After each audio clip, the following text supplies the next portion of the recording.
Hello guys, আজকের ভিডিওটা কোনো ট্রাভেল ইনফরমেশন বা ট্রাভেল রিলেটেড না। আজকের ভিডিও কনটেক্সট হচ্ছে সরকারি চাকরি।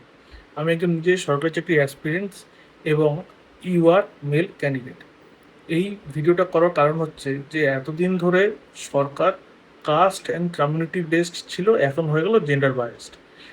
সরকারি চাকরিতে এতদিন ধরে এসটি এসসি ওবিসিরা তাদের নিজেদের নির্ধারিত পার্সেন্টেজ বা কোনো পরীক্ষার সিট সংখ্যা প্লাস আমাদের জেনারেলের মানে ওপেন ক্যাটাগরির যে সিট সংখ্যা সেইগুলোর জন্য ফাইট করতো, কিন্তু আমরা তাদের সেই সিট সংখ্যার জন্য ফাইট করতে পারতাম না। মানে আমরা হচ্ছি আর্টসের স্টুডেন্ট আর তারা হচ্ছে সায়েন্স আর কমার্সের স্টুডেন্ট। যখন ইচ্ছা হবে তারা আর্টসের জন্য অ্যাপ্লাই করতে পারবে, কিন্তু আমরা আর্টসটা সায়েন্স কমার্স নিতে পারবো না।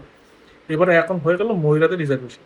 তা আমি মহিলাদের একটা কথা বলছি, মানে ইউ আর ফিমেল, কেননা এসটি এসসি ওবিসি ফিমেল যারা এতদিন ছিল তারা তো সেই সুবিধা ভোগ করতো, এখন আবার 33% একটা চান্স পেয়ে গেল।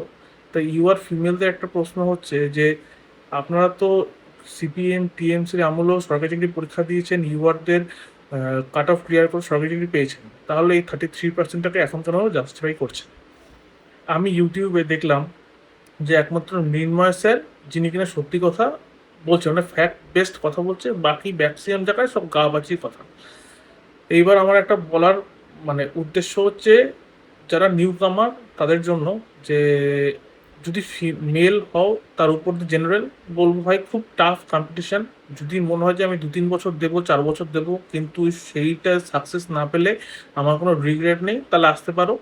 হ্যাঁ, অবভিয়াসলি এটা সম্পূর্ণ তোমার ডিসিশন। আমি আসতে বলছি বলে আসবে বা আসতে বলছি না বলে আসবে না, সেটা না, সম্পূর্ণ তোমার উপর।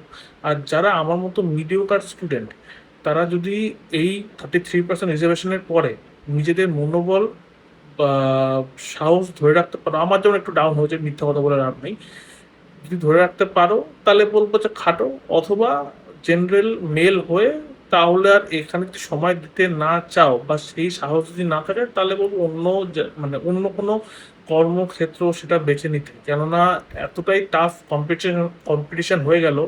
মৃন্ময় স্যার যেটা বলেছেন আমি সেই হিসাবে বলছি যে সত্যি খুব টাফ। মানে আগে যতটা আর কি স্কোপ ছিল যে চলো হয়ে যাবে, আমি সবসময়ের জন্য রিজার্ভেশনের বিরুদ্ধে, কেন সরকারি চাকরির পরীক্ষাতে অলওয়েজ মেধার ভিত্তিতে চাকরি দেওয়াটা দরকার, নাকি এই কমিউনিটি কাস্ট জেন্ডার বায়াসড হয়ে।